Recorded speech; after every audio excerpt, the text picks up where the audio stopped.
భూసార పరీక్ష రైతులకు శాస్త్రీయ వ్యవసాయంలో మొదటి అడుగు. నేలలో ఉన్న పోషక స్థితిని తెలుసుకొని సరియైన ఎరువులను వినియోగించడం ద్వారా ఖర్చు తగ్గి అధిక దిగుబడులు పొందవచ్చు. మట్టి నమూనా సేకరణలో కొన్ని జాగ్రత్తలు తప్పనిసరిగా పాటించవలసి ఉంటుంది. ఎరువులు వేసిన వెంటనే నమూనా సేకరించకూడదు.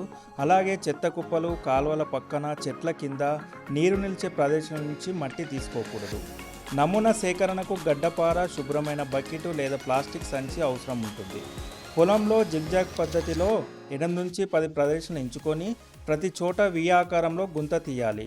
పంట వేళ్ల లోతును బట్టి మట్టి నమూనా సేకరించవలసి ఉంటుంది.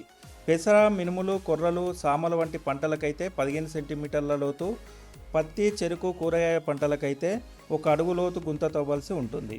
పండ్ల తోటల కోసం సుమారు 3 నుంచి 6 అడుగుల లోతు వరకు గుంత తీసి ప్రతి 1 అడుగు లోతుకు వేర్వేరుగా మట్టి నమూనాలు సేకరించాలి. గుంత ఒక వైపు నుండి పై నుండి కింద వరకు 1 అంగుళం మందంతో మట్టిని తీసుకోవాలి.